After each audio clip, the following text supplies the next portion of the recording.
स्वागत करतो। आपण लवकरच कार्यक्रमाला सुरुवात करतोय। जे मान्यवर आपल्याला मार्गदर्शन करणार आहेत त्यांचं एकेकाचं नाव घेईल आणि कृपया मान्यवरांनी स्टेजवर यायचे। ॲडव्होकेट सुनीता कापरेकर मॅडम, जोरात टाळ्या झाल्या पाहिजे। 1983 मध्ये कापरेकर मॅडम यांनी आपल्या TMC लॉ कॉलेजमधूनच LLB केलं आहे। सिव्हिल, क्रिमिनल, मॅट्रिमोनियल्स म्हणजे सर्व मॅटर्समध्ये त्यांचा हातखंडा आहे। ॲडव्होकेट दत्तात्रय नातू हे त्यांचे वडील जे प्रख्यात ठाण्यातले वकील होते, त्यांच्या हाताखाली मॅडम ट्रेन झाल्या आहेत। जवळजवळ 8 ते 10 वर्ष त्यांच्या हाताखाली प्रॅक्टिस केली आणि त्यांची पब्लिक प्रॉसिक्युटर म्हणून देखील अपॉइंटमेंट झाली होती, पण काही गोष्टी नाही पटल्या म्हणून त्यांनी ते काम सोडलं।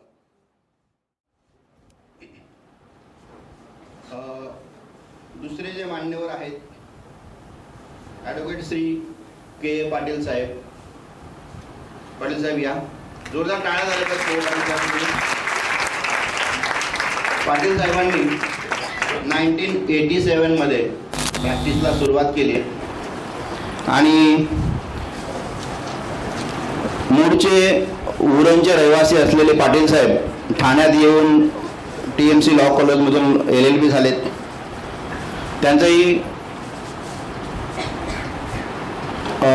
MIDCच्या पॅनल ॲडव्होकेट म्हणून ते काम करतात। म्हणून जर MIDC संबंधी कोणाला काही अडचणी असतील तर आपण डायरेक्ट प्रश्न विचारू शकतो आपण त्यांना। सिडकोचे लँड ॲक्वायझिशन जे काही काम आहेत तर त्यांनी आजपर्यंत ते करत आलेत। म्हणून आधीचा लँड ॲक्वायझिशन कायदा आणि नवीन जो अमेंडमेंट झालेला कायदा या संबंधी जरी कोणाला काही अडचणी असतील ते आपण डायरेक्ट त्यांना विचारू शकतो। एक तज्ज्ञ मान्यवर आपल्यासमोर उपस्थित आहेत। तिसरे ॲडव्होकेट श्री मनोज भट साहेब यांना मी विनंती करतो की त्यांनी स्टेजवर यायचं। ॲडव्होकेट मनोज भट हे सुद्धा TMC लॉ कॉलेजचेच विद्यार्थी आहेत आणि गेल्या 25 ते 30 वर्षापासून ते वकिली व्यवसायात आहेत आणि मुख्यत्वे करून हायकोर्टात प्रॅक्टिस करतात। एक डॅशिंग पर्सनॅलिटी म्हणून ज्यांची दबदबा हायकोर्टात आहे की ज्यांच्यात जजला डायरेक्ट नडायची ताकद ज्यांच्यात आहेत, असे हे दिग्गज मनोज भट साहेब आपल्यासमोर आहेत। म्हणून हायकोर्टासंबंधी काही क्वेश्चन्स असतील लिटिगेशन संबंधी तर आपण त्यांना विचारू शकतो। चौथे मान्यवर आपल्यासाठी आहेत माननीय ॲडव्होकेट श्री अंबर जोशी साहेब। मी जोशी सरांना विनंती करतो की डायसवर यायचं आहे। जोशी सरांबद्दल, जोशी सर TMC लॉ कॉलेजचेच विद्यार्थी आणि TMC लॉ कॉलेजमध्येच प्रोफेसर म्हणून काम करतात आणि प्रॅक्टिस पण करतात। एक चांगले स्पोर्ट्समॅन सुद्धा जोशी सर आहेत। जोशी सरांना नॅशनल मेडल्स मिळालेले आहेत आणि प्रोफेसर म्हणून सुद्धा चांगली कारकीर्द जोशी सरांची आहे। आणि शेवटच्या मान्यवर ॲडव्होकेट कृष्णा कामत, ज्या सर्व TMC लॉ कॉलेजच्या प्रोफेसर पण आहेत, सर्व विद्यार्थ्यांच्या लाडक्या आहेत। मॅडम जर गायला लागला तर सुंदर आवाज आहे मॅडमचा, छान गाणं पण गातात। मॅडमने LLM human rights, international law आणि ह्युमन राईट्समध्ये LLM केले आणि युनिव्हर्सिटी टॉपर आहेत 2 वर्षासाठी। 4 वर्षापासून टीचिंग करतायत TMC लॉ कॉलेजमध्ये फुल टाईम प्रोफेसर म्हणून। आणि PhD साठी मॅडम संदीप फाउंडेशन म्हणजे ॲपियर झाले आहेत आणि त्यांचं लवकरच PhD पण होईल। एखाद्याची PhD करायची इच्छा असेल तर त्या संबंधी सुद्धा डायरेक्ट क्वेश्चन्स आपण मॅडमला विचारू शकतो। असे आपले 4 मान्यवर आपल्याला इथे उपस्थित आहेत। 5 सॉरी माझं गणित कच्चं आहे। 5 मान्यवर उपस्थित आहेत। आपण सगळे बहुतेक करून लॉ कॉलेजचे स्टुडंट दिसत आहेत आणि काही आता रिसेंट प्रॅक्टिसमध्ये आलेले काही वकील्स आहेत. तर आपल्याला अनेक प्रश्न पडतात. म्हणजे इव्हन प्रॅक्टिसमध्ये आल्यानंतर ॲडजर्नमेंटचा अर्ज कसा लिहायचा हा आपल्याला कुठेही दिलेला नाही, सिलेबसमध्ये नाही आहे. किंवा एखादी कॉस्ट भरायची असेल तर ती कशी भरायची, कुठे भरायची यासंबंधी प्रॅक्टिकल नॉलेज आपल्या तुम्ही सिव्हिल क्रिमिनल मॅन्युअल बघितलं त्याच्यामध्येही आहे, पण आपण मॅन्युअलला कधीच हात घालत नाही. म्हणजे माझी 25 वर्षाची प्रॅक्टिस जरी झाली असेल तर अजूनपर्यंत मला मॅन्युअल मी कधीतरी एकदा दोनदा उघडून बघितलं आहे, डिटेलमध्ये नाही, ते कामापुरतं वाचलं संपलं. म्हणून ह्या छोट्या छोट्या गोष्टी आपल्याला अडचणी जेव्हा येतात तर त्यावेळेस मोठा प्रश्न पडतो की काय करायचं, आता काय करायचं. तेव्हा आपल्या सिनियर्सची मार्गदर्शन करून, पण सिनियर जर बिझी असतील तर आपल्याला तेही कधीतरी अवॉइड करतात.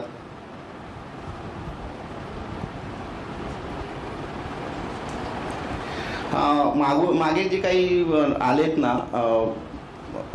तर एक विनंती अशी आहे की मुलींना जर शक्यता लेडीजला बसायला जागा देता आली तर तेवढं कृपया तेवढं सौजन्य दाखवा. आणि जर पॉसिबल झाला तर ते तेवढं प्लीज लेडीजसाठी जागा करून द्या. तर आता एक साधा प्रश्न असा पडतो कधी कधी की आपण जेव्हा एखाद्या मेंटेनन्सची कॉस्ट कोर्टात भरली तर ती विड्रॉ कशी करायची, त्यासाठी काय प्रोसिजर अडॉप्ट केली पाहिजे किंवा काय काय प्रक्रिया केली पाहिजे, कसा अर्ज केला पाहिजे, मग त्या अर्जावर ऑर्डर काय होतात, त्या ऑर्डर कशा फॉलो झाल्या पाहिजेत, याही छोट्या छोट्या गोष्टी आपल्याला तेव्हा कळत नाहीत. तर असे काही प्रश्न आपल्या मनामध्ये असतील. आता आजचा हा आपला कार्यक्रम खास तुमच्यासाठी आहे.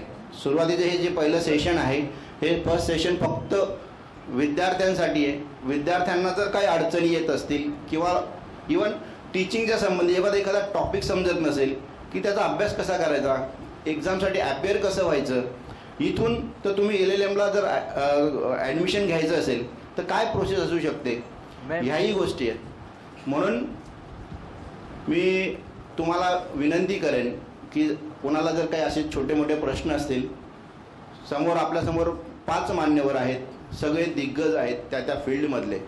त्या फील्डशी रिलेटेड आपल्याला काही प्रश्न असतील, काही विचारायचं असेल, काही क्युरीज आपल्या मनामध्ये असतील तर आपण डायरेक्ट विचारू शकतो.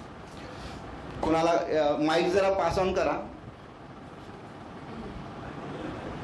एक माईक राहील. हा इकडे 2 आहेत.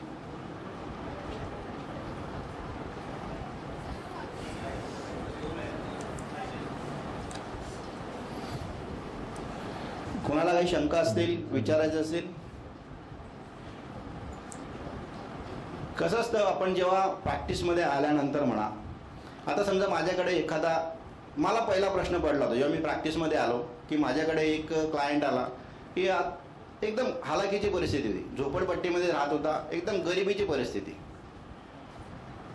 आणि ज्युनियर स्टेजला असेच क्लायंट येतात. मग तेव्हा मला प्रश्न पडला की आता याच्याकडे कोर्ट फी भरायला पैसे नाही आहेत, हा वकिलीची फीस देऊ शकत नाही, पण याच्यासाठी आपल्याला काम करायचं आहे, तर मग अशा वेळेस काय करता येईल. तर त्यावेळेस माझ्या मनात जो प्रश्न आला होता की अशा वेळेस समजा एखादा गरीब एक भिकारी माणूस आहे समजा आणि त्याला कोर्टात दावा दाखल करायचा, तर तो काय करू शकतो, असा मला प्रश्न पडला होता. तसा तुम्हाला पडला असेल, असा काही प्रश्न पडला असेल तर नक्की विचारा. तर मला असा जो प्रश्न पडला होता ना, तर मी तुमच्यात बसलो असं समजून मीच मॅडमला विचारतो की मॅडम अशा परिस्थितीमध्ये आपल्याला जर त्या एखादा भिकारी माणूस आहे त्याला कायद्यात कोर्टात जाण्याची गरजेची आहे आणि त्याला न्याय मिळवून घ्यायचा आहे कोर्टात जाऊन, तर अशा वेळेस ती व्यक्ती काय करू शकते किंवा त्या व्यक्तीसाठी वकील म्हणून आपण काय करून देऊ शकतो. एक माईक द्या ना.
पण येतात, पण तेव्हा डिझर्विंग अनडिझर्विंग ही कॅटेगरी आपण बघून त्यांना विचारून, कारण काय गरिबाचं सोंग सगळेजण घेत असतात.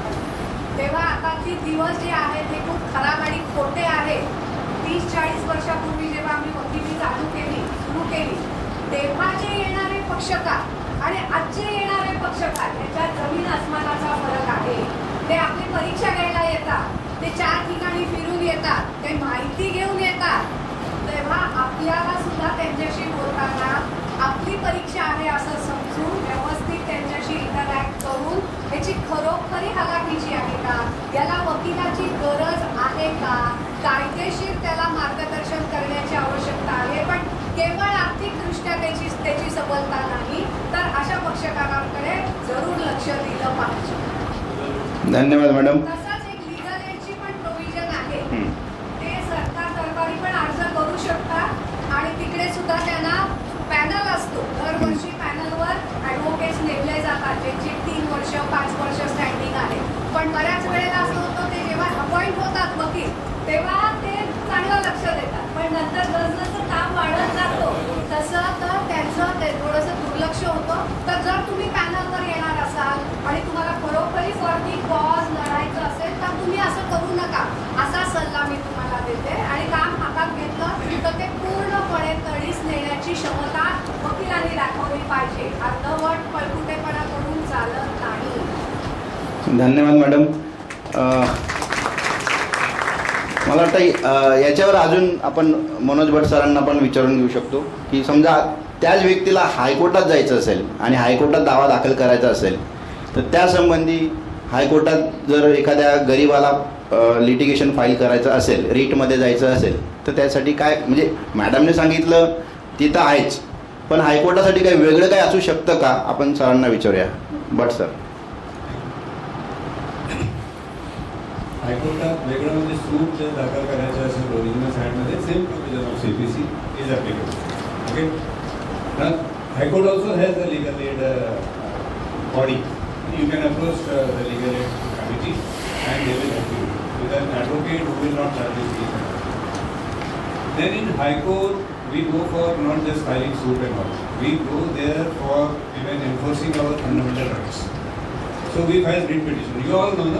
Which article of writ petition it is? Article 26. You know it, right? So Article 32 is for Supreme Court and Article 226 is for High Court. Now in High Court also, you must be knowing name of Justice Bhagwati. You know? He has came up with Justice V.R. Krishna Iyer and Justice Bhagwati. They are all credited with this idea of PIL, or public interest litigations.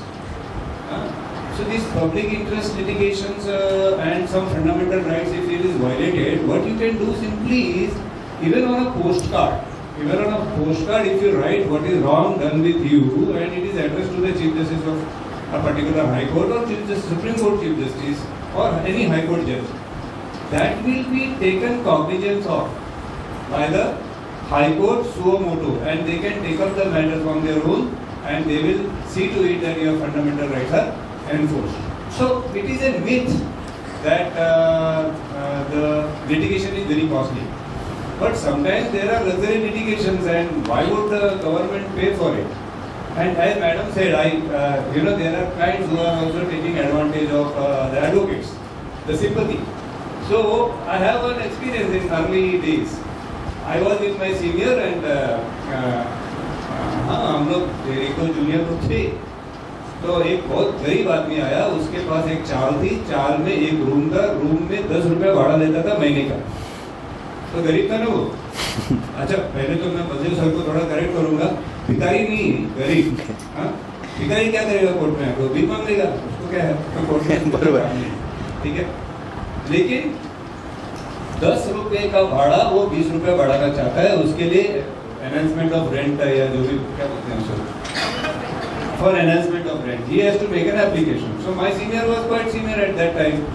So he said you तुम दोनों जो है junior लोग देख low इसका matter handle करो. हमने कहा ठीक है भाई, तो तुम आ जाओ मिलने के लिए.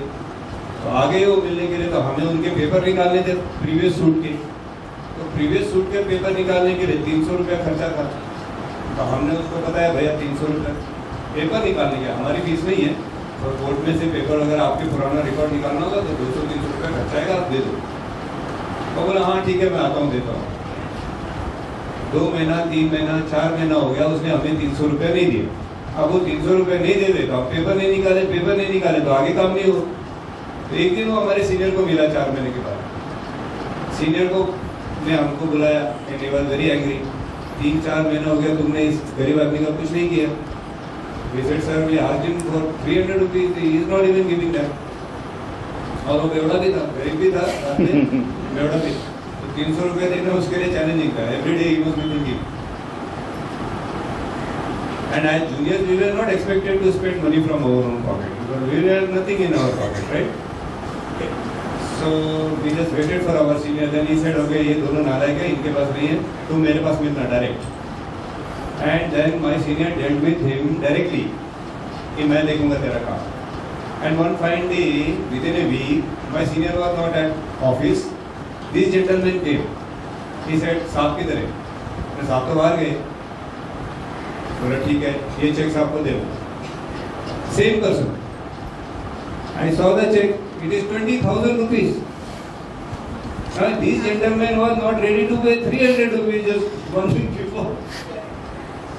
And when he met my senior, he came up with a 20,000 rupees check। He said, I'm sorry। So, as madam rightly said, that they come and test you। They are very smart। Court में कौन जाता है बताओ मुझे? कुछ ही ईमानदार लोग मजबूरी में जाते हैं, उनको कोई घसीट के लेके जाता है, बाकी तो सब आप लोग समझ जाते। ठीक है, तो we have to be careful, you know, sympathy waste नहीं होनी चाहिए, सही जगह इस्तेमाल होनी चाहिए, है ना? आणि कधी कधी वाटतं ते फुकटात केलेल्या कामाची किंमत पण नसते, ते पण एक आहे. बरं, अजून कोणाला काही शंका असतील, कोणाला काही विचारायचं असेल? हां, माईक पास ऑन करा प्लीज.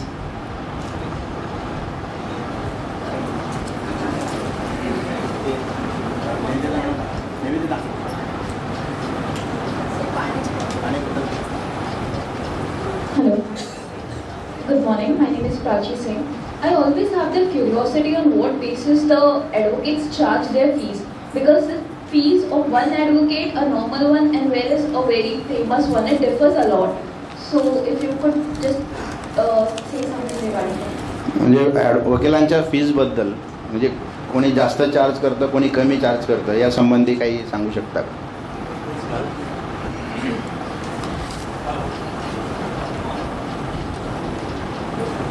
हॅलो. हां, येतो आवाज.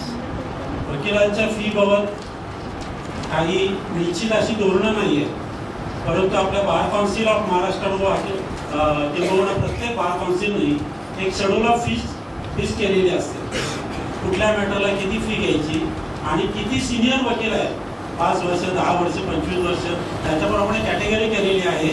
आपण जर शेड्यूल ते मागितलं किंवा आपल्या वकिलांची डायरी असते, त्या डायरीमध्ये सुद्धा ते शेड्यूल दिलेलं असतं, त्याच्याप्रमाणे फी चार्ज करायचं असते. But that is not limit, that is not restriction to charge the fees by the advocate. कधी कधी कसं होतं, ज्युनियर लेवलला फी कमी घेतली जाते, त्याच कामाची सिनियर जास्त फी घेतात. त्यामुळे तुमचं डेडिकेशन किती आहे, कुठल्या प्रकारचं काम आहे, क्लायंट कुठल्या प्रकारचं आहे, त्याच्याप्रमाणे तुम्ही फी चार्ज करायचं असते. हो, चालेल ना.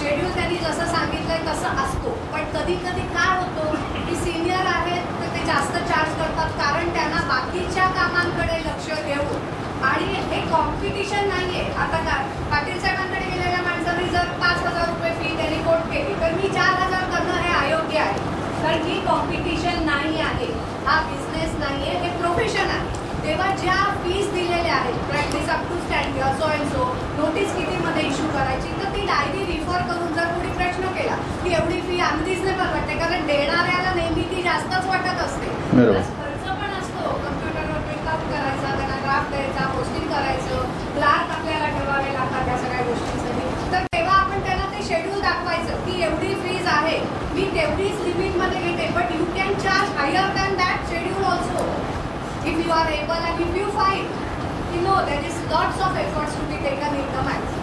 Okay, so the very good question you have asked. So there there's nothing reasonable, unreasonable, normal and abnormal. People ask you what are your normal fees. So I'm not charging our abnormal fees. No, that should be your answer. And then you show the schedule also. So if I'm entitled to get 10,000 rupees per my standing, per my ability, why should I charge you less and compete with my other professional? Okay? आणि त्याच शेड्यूलमध्ये एक terms and condition जसं असतं ना तसं एक छोटंसं आहे की ते that will be as per the nature of the work. तुमचं जर काम मोठं असेल तर कितीही चार्ज करता येईल असे त्या स्पेसिफिक, म्हणून त्या शेड्यूलप्रमाणेच दिलं पाहिजे असं नाही आहे. पण कमीत कमी त्या शेड्यूलपेक्षा कमी घेऊ नये. पण काही असं पण होतात की अगदी त्या शेड्यूलपेक्षा कमी पण काही लोक चार्ज करतात ना, मग त्याच्याने इम्बॅलन्स होऊन जातं. म्हणून त्या शेड्यूलपेक्षा कमी घेऊ नये. ते फक्त गाईडलाईन्स आहे, हार्ड अँड फास्ट ते फॉलो करायचं नाही. ते नेचर ऑफ द वर्कप्रमाणे ॲडव्होकेट्स फीज चार्ज करू शकतात, कुठेही बंधन नाही आहे. बरं.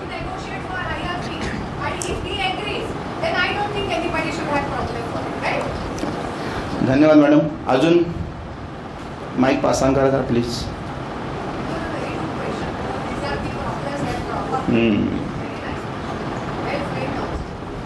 Good morning. My question is, my consultant, that is advocate, his first of which of us. Now I want to change it that consultant. Then he is holding my original documents with him and also making some illegal things in between. So what should I can do for that?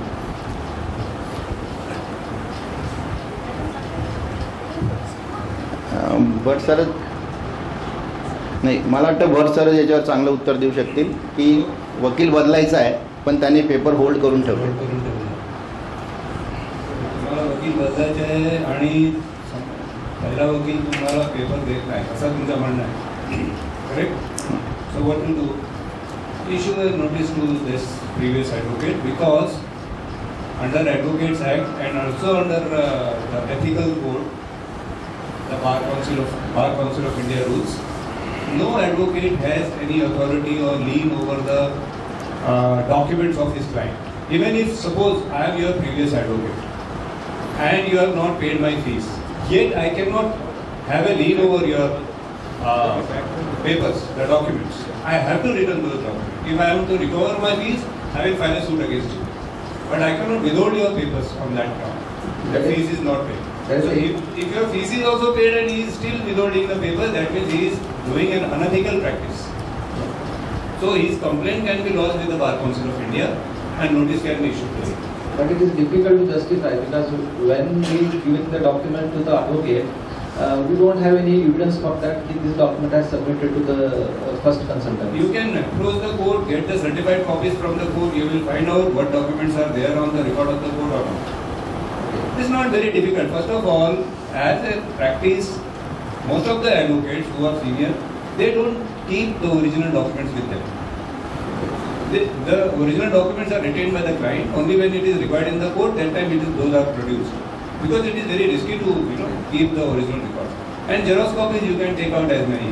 So still, if your original record are with your advocate and he is not giving you back, then you have to give a notice and file a complaint against him. If he is very adamant, then better lodge a complaint against him. Your new advocate will help you in that. That's something. Yes. See, once what happened, I'm just telling and sharing a good experience that I had with one of my lady clients. Then her work was done. She said that she will pay my fees once the arguments are through.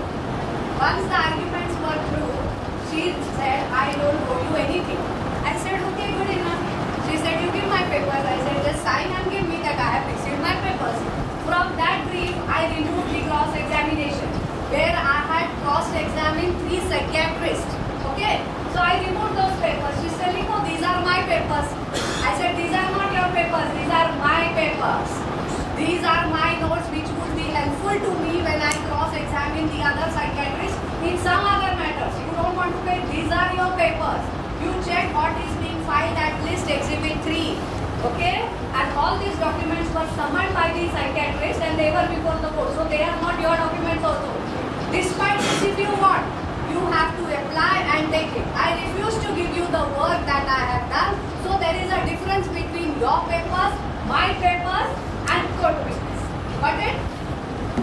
म्हणजे धन्यवाद madam.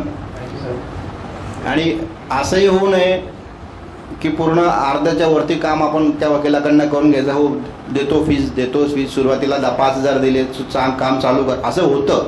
5,000 दिले तुम्ही काम चालू करा, आपण दावा दाखल करतो.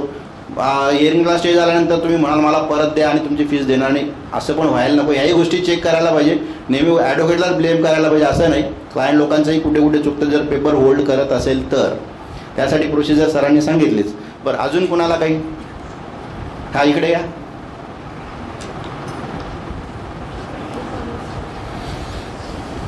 Good morning sir. Sir mostly girls को एडवोकेसी में प्रायोरिटी देते हैं for being a corporate lawyer और a civil lawyer. So what are your thoughts on girls being criminal lawyers?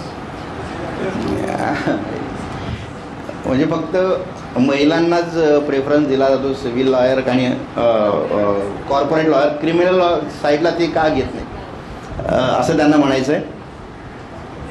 पण असं तर मला नाही वाटत असं काही आहे. This is a gender neutral profession. If you treat yourself as a female first and a lawyer second, then these discriminations will follow. A lawyer is a lawyer. Now, madam practices in civil and criminal and matrimonial and all. And there are many female advocates who are very good in criminal law. They conduct very good trial and they are very good in high court also. So मैं female हूँ इसको पहले रखना से शुरुआत हो गया. फिर उसी तरह का आपकी तरफ भी अप्रोच होगा. फिर फीमेल्स कॉर्पोरेट में अच्छे होते हैं. कहाँ होते हैं अच्छे? किसने बता दिया फीमेल अच्छे? होता क्या है कॉर्पोरेट कुछ नहीं होता. लॉ तो सेम ही है. अगर कंपनी का डायरेक्टर मर्डर करता है तो उसको कॉर्पोरेट लॉ थोड़ी बोलेंगे उसे. या अगर कोई कंपनी में फ्रॉड करता है तो वही 420 406 का केस होगा, उसके बाद 409 का होगा. तो ये कॉर्पोरेट ये जो टैक्स हम लगाते हैं ये सारा मिथ है. इसको तोड़ देना. काम होता है. और फीमेल लॉयर्स को सिविल काम करना चाहिए. क्यों भाई? क्रिमिनल काम कौन करेगा? अगर किसी फीमेल के ऊपर अत्याचार होता है, उसका हस्बैंड उसे मारता है, उसके हाथ पैर तोड़ दिए उसने, तो क्या करोगे? फीमेल लॉयर हो गए तो फीमेल की मदद नहीं करोगे. अब सर रेप किसके ऊपर होता है? फीमेल के ऊपर होता है. तो फीमेल जस्टिस लेने के लिए सिर्फ मेल लॉयर के पास जाना चाहिए. ये सारा मेंटल मिथ्स बना के रखे हुए हैं और इसका मेन कारण है हमारा सो कॉल्ड मोरालिटी. एक मोरालिटी जो हमारी पर्सनल होती है और जो एक हमको सोसाइटी से मिलती है. और उसने कुछ नॉर्म्स, एक मिथ हमारे अराउंड बना के रखा है. मेल लॉयर फीमेल लॉयर ऐसा कुछ नहीं होता. हाँ, तुम अगर अपने आप को फीमेल लॉयर करके प्रोजेक्ट करो तो फिर वैसा होने लगेगा. Lawyer is a lawyer. और है ऐसा नहीं है कि ये पूरी तरह से एकदम झूठा है. फीमेल लॉयर्स को एक अलग लेवल का चैलेंज फेस करना पड़ता है. क्यों? कि जो ज़्यादातर क्रिमिनल्स है ना मेल होते हैं. और वो मेल होते हैं जो कितना फीमेल्स के ऊपर मर्डर का चार्ज है बताओ? नहीं यार, बहुत कम है. हाँ, वो मर्डर करवाती है.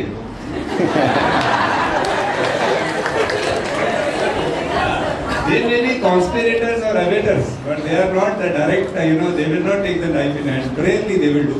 They do, there are some people. Exceptions are always there. So क्या होता है कि because the majority of your client will be male, and they are kind of male, they may not initially trust a female lawyer. That challenge a female lawyer will have to overcome. But that's a good thing, if you can overcome it, then there is no looking back. थोड़ा बहुत challenges रहेंगे, लेकिन इतने भी नहीं है कि तुम हाथ पैर छोड़ देना, सरेंडर कर देना, ऐसा कुछ नहीं है. Madam is an example. धन्यवाद सर. कधी कधी असं पण होतं की लेडीज लॉयर स्वतःहून ते तयारी करून कधी नाही, ते क्रिमिनल्स असतात. मग त्यांना आपण त्यांची केस चालवायची कशी, त्यांना फेस कसे करायचं, त्यांचे मेंटली ते क्रिमिनल असतात म्हणून काही लेडीज जात नाही. पण ठाणे कोर्टात असे किंवा हायकोर्टात असे बऱ्याच महिला ॲडव्होकेट्स आहेत की ज्या क्रिमिनल ट्रायल चांगल्यापैकी चालवले आहेत आणि चालवत आहेत. ते क्रिमिनल लॉ जे आहेत ॲक्यूज त्यांना व्यवस्थित फेस करत आहेत. तर अजून हां तिकडे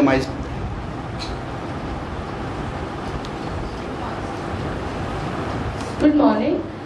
मेरा क्वेश्चन ये है, एज ए स्टूडेंट अब जब मैं इंटर्नशिप के लिए जाती हूँ कोई भी फर्म में, तो मैं फर्स्ट ईयर सेकेंड ईयर में, तो they ask for experience.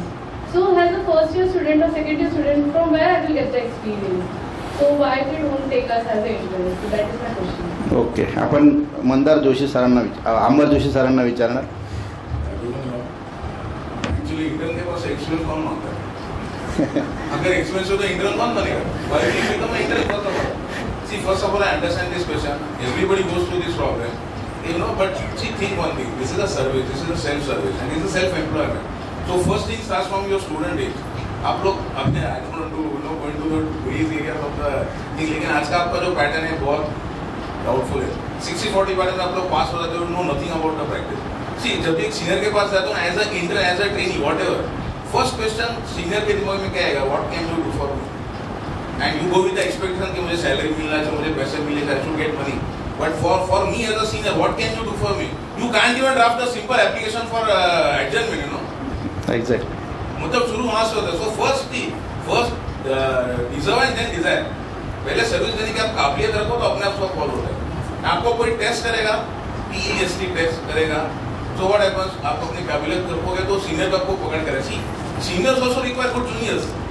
It is both ways. एक तरफ से नहीं है, प्यास लगेगी तो मतलब कैसे होता है ना, दोनों तरफ से तो किसी को पीने के लिए पानी तो चाहिए. सो वो थिंग होता है what you can do for your senior as a intern. वरना जाके फिर क्या होता है ना, this is not a coaching class, sorry. तो मैं क्या तुमको सिखाऊंगा, ये मैं कॉलेज में करता हूँ, बट इफ मेरे पास कोई जूनियर भी होता है, आई टेल हिम मैं कॉलेज में सिखाता हूँ, यहाँ पे नहीं सिखाऊंगा. Here you need to know something. Okay, 2 things you know, 2 things I will tell you. लेकिन पूरा मैं बैठ के ट्यूशन दूंगा, that you can not expect. I am not open coaching class here. So that's so think in that area. तो आप थोड़ा सा 60-40 pattern का थोड़ा प्रॉब्लम है, but sit with that you know, if you intend to practice, अगर आप खाली ऐसे डिग्री ले रहे हो for whatever reason, every student doesn't comes into practice, I know. लेकिन जिसको प्रैक्टिस करना है, ये बार काउंसिल का exam is a myth, I will tell you. So everybody passes. मैंने आज तक कोई स्टूडेंट नहीं देखा जो बार काउंसिल का एग्जाम फेल होता है. But then despite that when you go in practice, पहले I tell you my first experience. First day in court, पहले तो मैं 2 साल थाने कोर्ट में था, then I went to high court. And then दोपहर को एकदम भीड़ हो गई, everybody started addressing the court. मला असं वाटलं की मार्केट जे काय काय चलो नक्की काय चलो, लाइक कंप्लीटली कंफ्यूज. मेरे पास वो सीनियर का जो क्लार्क था, एक मिस है, प्रोडक्शन चालू है. थाने कोर्ट में प्रोडक्शन क्या था, I never seen what production is. कभी पता चला कि no some urgent matter which is not on board. यहाँ पे सिस्टम क्या है, you give application for taking on board, वहाँ पे मेंशन करना पड़ता है, you have to mention the precipitate for production, and when that matter is not on board, that will be taken on board in the afternoon session. तो ये क्या होता है वो पता चलेगा. See you are completely confuse. लेकिन देखो एक आप बात आपको बोलता हूँ, अभी अपने जूनियर का बात किया है. If you want to become a good lawyer, see, as a question is, first become a good lawyer. You are a male or female or even a transgender, that will not matter. You should be a good lawyer. Court के सामने क्या चाहिए? कोई जज relief देते हुए देखेगा आप मेल हो या फीमेल हो, आपको रिलीफ दूं या नहीं दूं. Even if you are a transgender, how is the court concerned? Court is concerned whether you argue the matter correct or not. So पहले काबिलियत लाओ, बाकी चीजें अपने आप फॉलो होती है. That is the most important. See, first you think what you can, you know, give back to your senior. तो senior आपको employ करेगा. वरना फिर क्या था, senior बाद में बाजू में भेज देता है. And then with due respect, you will end up as being, तुम्हारा मराठी मध्ये उसाचं गाढव म्हणजे काय समजतं? धोब्याचं गाढव. You will be running from one court to one without learning. तो ये learning process कैसा होता है ना, senior को भी वो confidence आना चाहिए कि junior कुछ सीखेगा, तो senior सिखाएगा. वरना क्या पढ़ेगा, किसको पढ़ेगा? Don't give me that impression that you are going to be taught anything. You be self-employed, be self-sufficient. 4 चीजें उसमें से 2 चीजें मालूम है तो 2 चीजें डेफिनेटली सीनियर को भी गाइड. लेकिन 4 चीजें अरे Google provision work, sorry, it's not a solution. तो पहले काबिलियत हो ना, everything will follow. Thank you sir.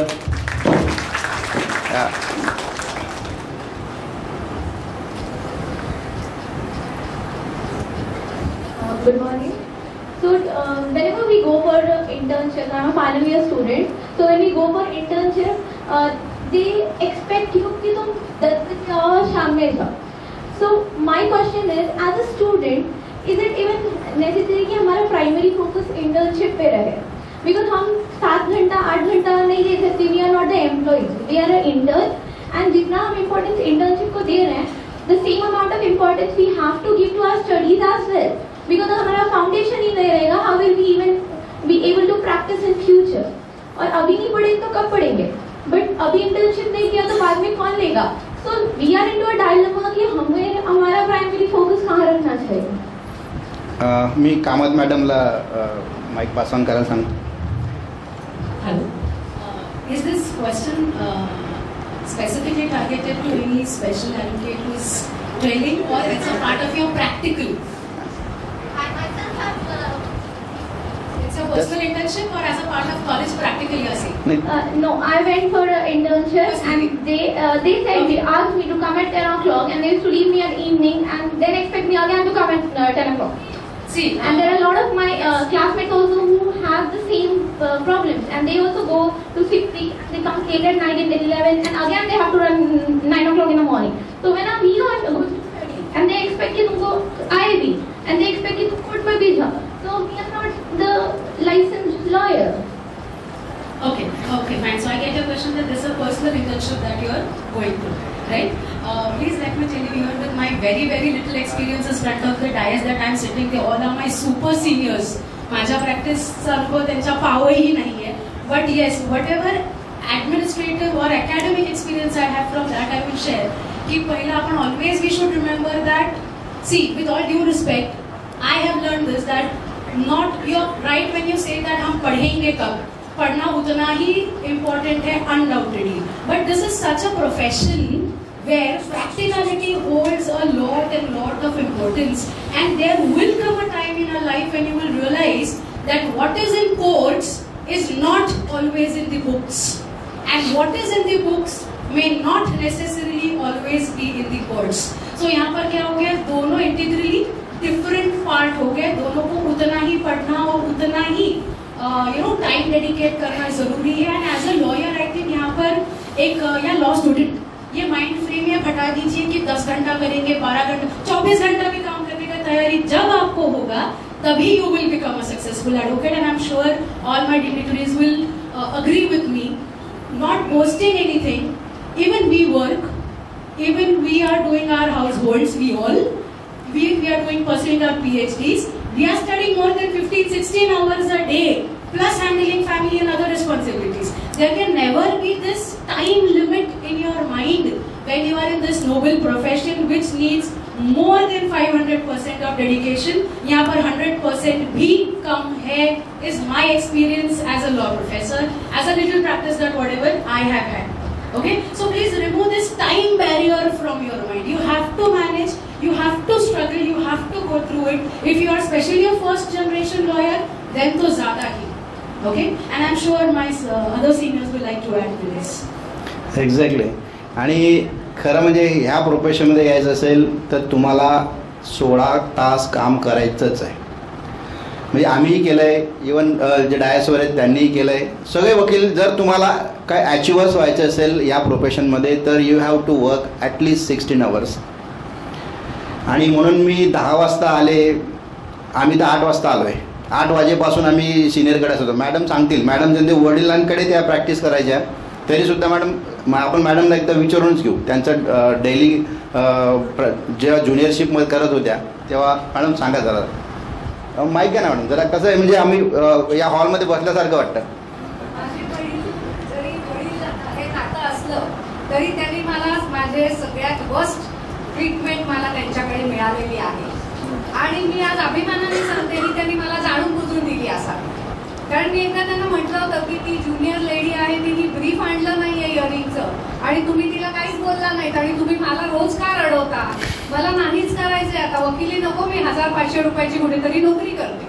तर त्यांनी मला एकच शब्द सांगितला होता, see they are all flying and paying birds, you will take my legacy. तर हे मला तेव्हा इतकंसं कळलेलं नव्हतं, पटलेलं नव्हतं, आवडलं तर त्याहून नव्हतं. पण आज मी मागे वळून बघता मला असं जाणवतं की त्यांनी जे मला काहीच सांगितलं नाही. पुस्तक कसं उघडायचं, फक्त आल्यापासून ओरडा करायचा. 8 वाजता मी ऑफिस उघडायचं सकाळी. ते खूप स्ट्रिक्ट होते. ज्यांनी पाहिले असतील, ज्यांनी माझ्या वडिलांबरोबर काही अनुभव शेअर केले असतील, त्यांनी पाहिलं असेल, ते जाणता आहेत मी त्यातला कुठलाही शब्द जास्तीचा नाही, वाढीव नाही, खोटं तर अजिबातच नाही. तर अशी परिस्थिती असताना 8 वाजता मी यायचे, दिवसातनं 15 वेळा टिप गाळायचे.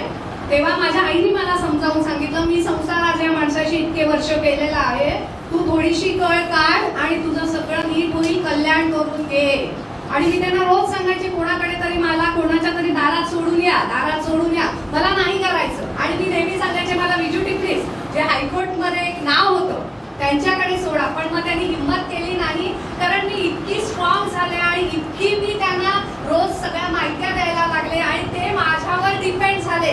हा माझा 3 वर्षानंतरचा विजय होता. आणि हे 3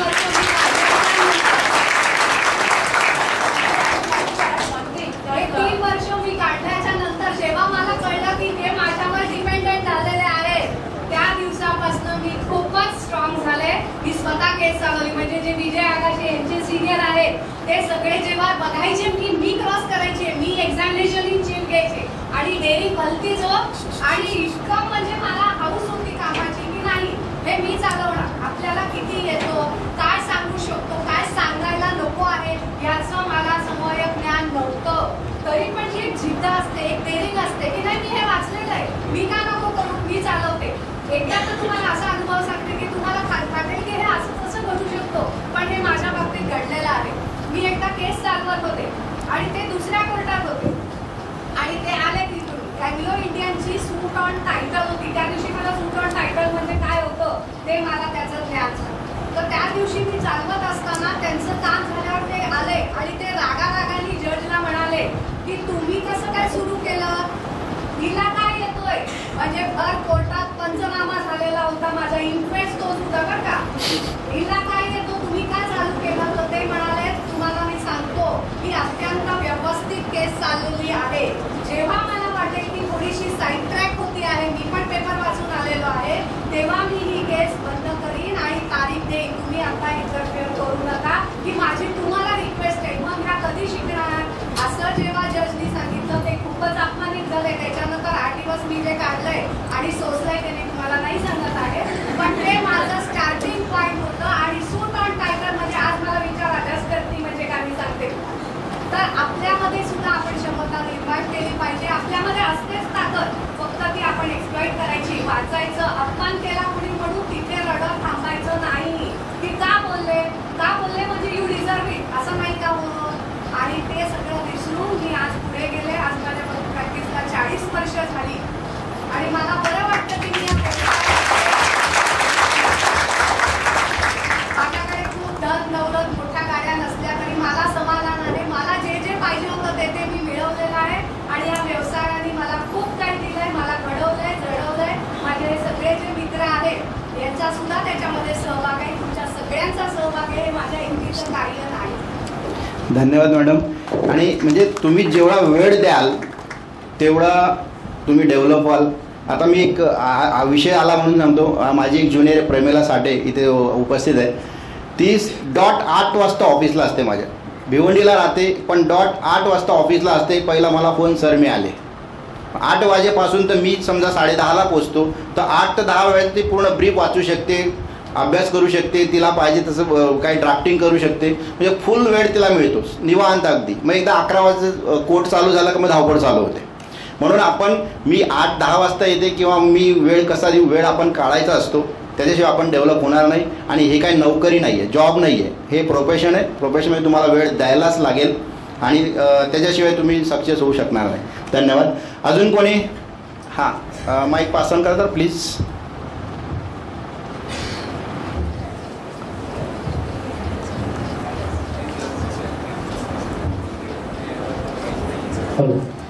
बाकी एकच मिनिट, सॉरी, बाकी ह्या साईडला येऊन उभे राहिले तरी चालेल, कारण हा पॅसेज मोकळा झाला पाहिजे.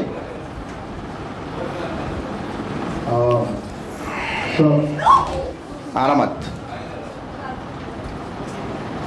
किंवा हा मधल्या पॅसेजमध्ये जर बसता आलं तर, म्हणजे आय एम सॉरी, पण इथे जर मध्ये बसता आलं तर प्लीज.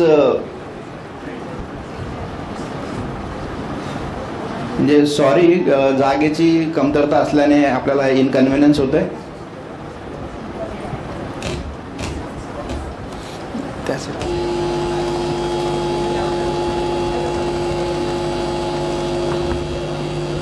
हॅलो,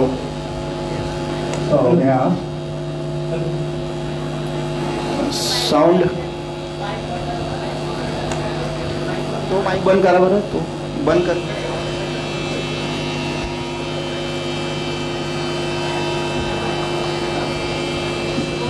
हां, your question please. Hello. Sir, may I mention my question?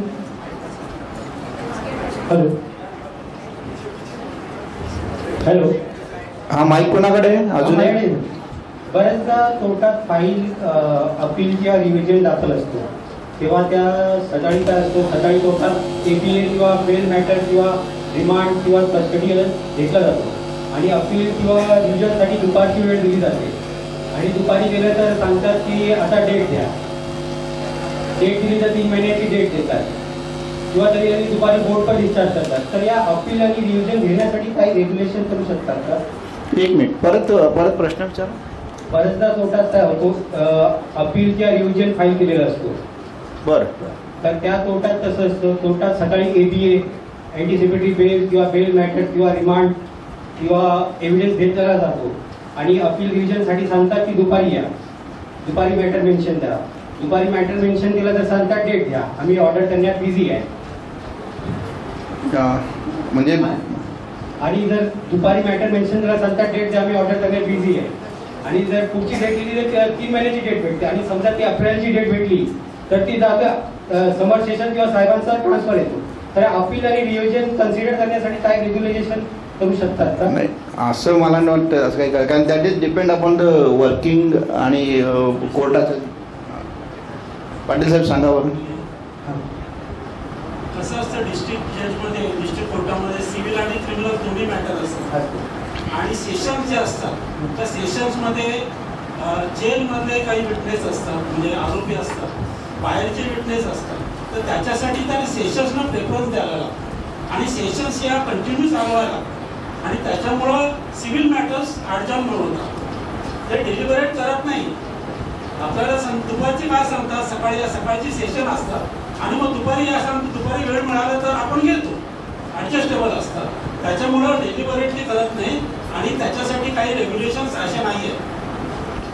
बरोबर. हेवी कोर्ट वर्क असतं कोर्टावर, त्याच्यामुळे त्यांना ते ॲडजस्टमेंट करावे लागते. धन्यवाद. कधी कधी कसं अंडर ट्रायल मॅटर्स असतात, आरोपी जेलमध्ये, त्यांचं काम आधी घेणं गरजेचं आहे. कारण तुम्ही बाहेर आहेत, तुम्ही वेळ काढू शकता, पण जे आतमध्ये आहेत कधी कधी ते इनोसंट पण असतात.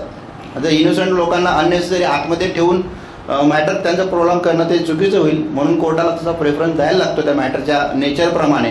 त्याच्यामुळे असं रेग्युलेशन असं काही करता येणार नाही. धन्यवाद. नेक्स्ट. हां, 1 मिनिट मॅडम. हां, घ्या. So my question is, first of all, respectful greetings to all the seniors. So this question is related with the internship. From a LLB student to a professional and super senior student, I'm sure your reading list has changed and evolved. Because being a professional lawyer, you have to do a lot of research in your day-to-day practice. So I would like to know, as a student and transition towards a senior lawyer, what should be the changes I made in my reading list so that I will get that knowledge and experience.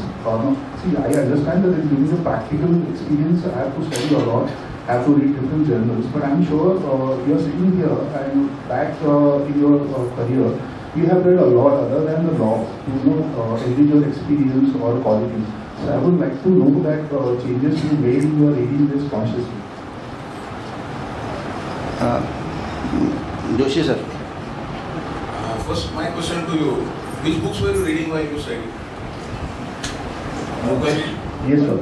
See, Mughal या वजनाफल कौन सा पढ़ते थे?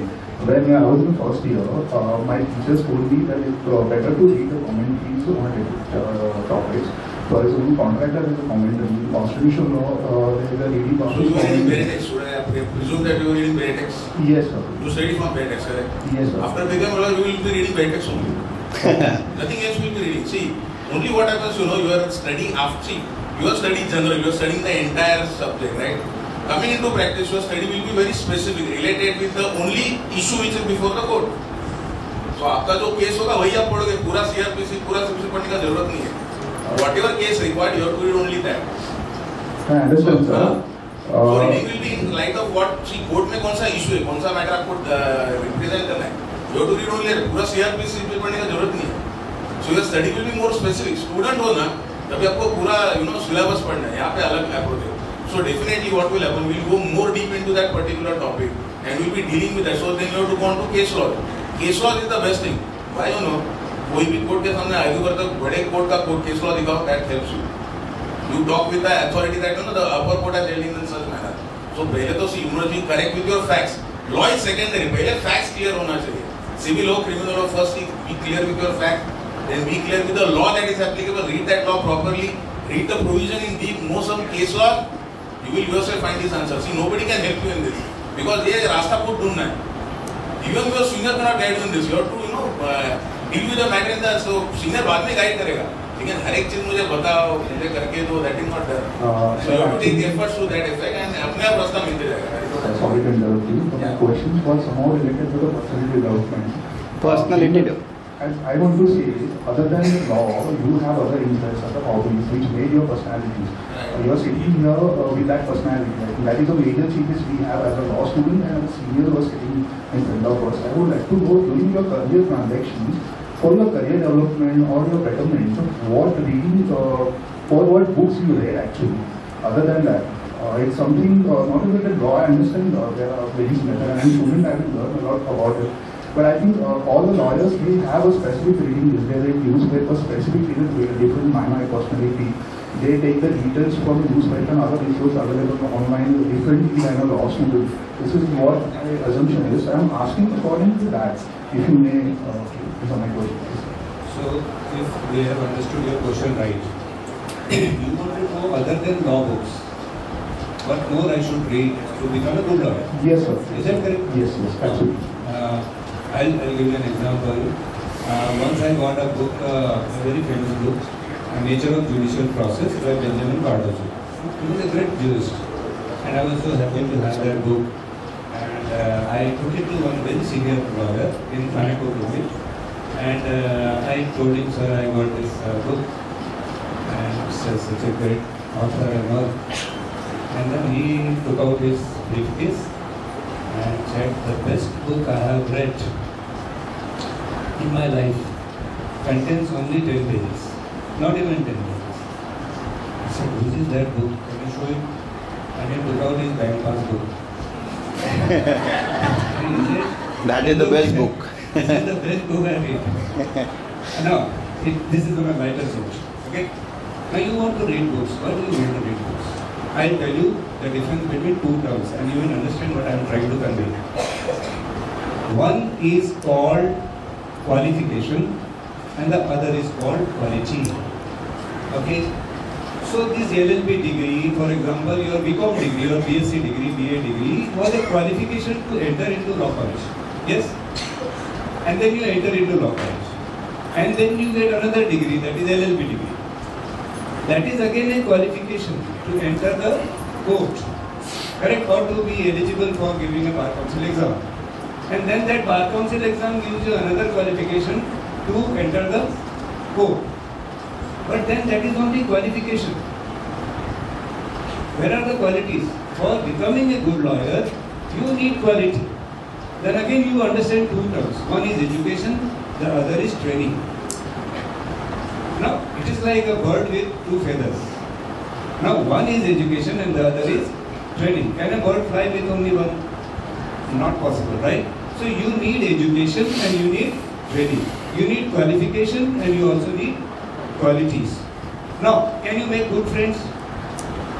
If you can make good friends, you will be a successful lawyer. Do you have ability to convince, to persuade? These are the qualities. Now, these qualities you don't get in law colleges. Do you get it? Quality to make friends, quality to persuade, to be persuasive, ability to grasp, ability to be spontaneous. That quality of spontaneity, where do you get that from? By reading books? No, you don't get it by reading books, okay? Books only give you.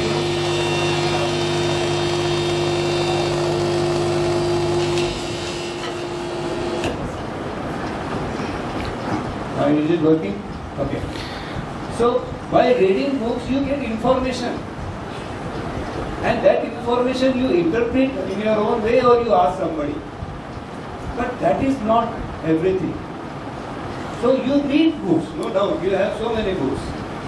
you will find it, because you are interested in reading books, you will find so many books to read other than law books. Because you can read Bhagavad Gita, you can read the Quran, you can read Bible.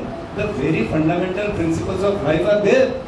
You can read Panchatantra and you will get so many things about human nature. And you can read Mahabharata, and you can read, there are so many texts available. You can read autobiography of Mahatma Gandhi. Or you can read, so as I said, just I referred one book. There are so many books you can read, but what reading will give you? It's not going to give any quality to you.